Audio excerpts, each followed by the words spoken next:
So I just got some groceries, and when you're having a macro-friendly lifestyle, you buy a lot of vegetables. Vegetables don't last very long unless you know how to make them last long. So for instance, for asparagus, what we do is we get a little bit of a paper towel, wet it a little bit, just damp, not soaking wet, and we wrap it at the bottom of the stems. I like to sometimes cut the stems off with my fancy schmancy knives, the bottom of them, kind of like as if they were roses. And you put a damp paper towel at the bottom, put it back in the bag with the bottom towards the bottom of the bag. Then you can put it in your crisper. That's good to go for a little bit. Mushrooms. Let me throw this asparagus away.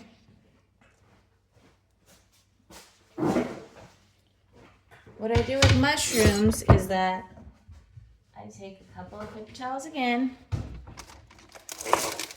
and I throw them on there. Ooh, mushroom on the loose. Vente para acá. Get over here. You remember that? Mortal Kombat? I used to love Mortal Kombat. That was probably the only video game that I played with a very mean cousin I had, actually. But anyways, back to our mushrooms. We clean them off. These seem to be pretty clean. Sometimes they come with a lot of dirt. So you clean them off. Make sure that they're not full of dirt. And then take a couple clean paper towels and you wrap them in your paper towel together. They don't have to be separate. I like to keep the big ones at the top because during the weekend I like to have some of those with hummus. So you wrap them like this, and you take a paper bag,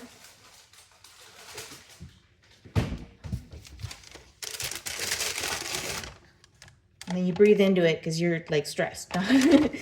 But what you actually do is you take your mushrooms and you put them in there. Take my other set of mushrooms. Look how pretty these are. These actually came out very nice. Every once in a while you get a bad set of fruits and vegetables from Walmart, but every once in a while you get some good ones. Usually Amazon has pretty good fruits and vegetables. I don't have this one. You wrap it up like this, and then you put it in your fridge. The berries, though, I've found that they are very good at Albertsons. I don't know why, but they are. H-E-B has some pretty decent ones too, but it seems like the sweeter ones I've found at Albertsons. I don't know why. I love mini cucumbers. They're my jam. And what I do with these is, again, I clean them. I like dry them because when they deliver them, the people that are delivering them sometimes have a car and they put them in the trunk, and it's Texas, so it's hot and humid. And so the vegetables like zucchinis right away start getting moist, and you don't want that. I mean, you want some humidity on them, but not that much. And then they put them on your front doorstep in front of your door so you can't even open it, so you're smashing them open. Not all the time, but sometimes. I'd have to say about 70%. But anyways, they put them in there, and so they're getting a little bit of water droplets, so you want to dry that off. So then you wrap them in a paper towel. I use my little ones at the bottom in case they go bad, then I don't care. So you wrap them up, and you put them in the bag, individually wrapped. Let's see, this one's pretty small here.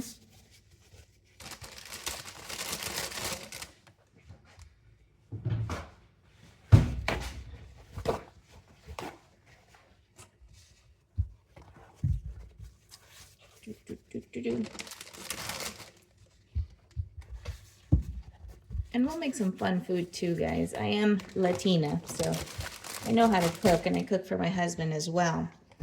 So we make some really delicious food.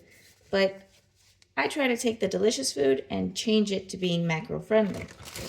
So it's just more beneficial and it tastes really good. And honestly, a lot of ethnic foods like Hispanic, Asian, Indian, what else? Italian. The Italian is just the pasta thing. But everything else you can pretty much make very macro friendly as long as you switch out the starches. And especially, like I said, ethnic food has so many spices. I have a plethora of spices. I find countries or whatever that I enjoy, look into it and find out how they spice up their stuff. Greek. Oh, Greek is good. And spice it up. Oh, now we're going to espinaca. Spinach. I use spinach a lot.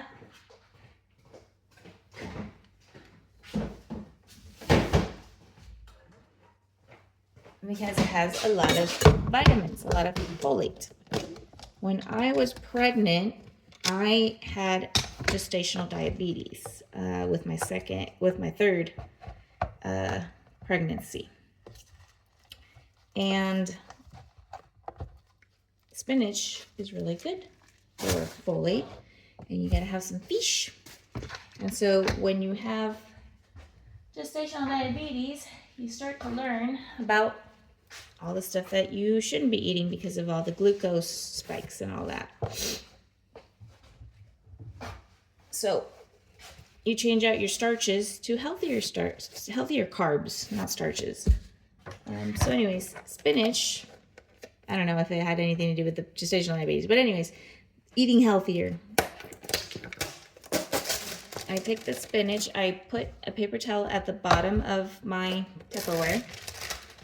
By the way, I love Tupperware. Like, I'm a weirdo. I love all that stuff. So many storage opportunities. So much so that my husband installed 2 giant freezers in the garage that I can put all of our meats and fish and stuff like that, and then I can have my meal prep in my regular fridge, which is super dirty. Don't look at it. I have kids, like I said. So then, paper towel on top. You try to keep clean. I clean every day, almost every minute. Anyways, that's it. And I usually keep the nutrition facts just taped on there for lots of stuff that is like vegetables. Take the time to, Google how many calories are in 1 ounce of strawberries, and that way you know. That way you're not in mystery land, and you can actually figure out how many carbs are in them. That way you know. That way you're, making it simple for yourself. At first, it's a little bit of knowing, like learning, but then eventually it's, that much for that is carbs, that much for that is this, and you start to balance your meals, and then everything just kind of is easier, because then you're just like, okay, that with this and this and that. Add some spice. Nutrition delish. Sounds good.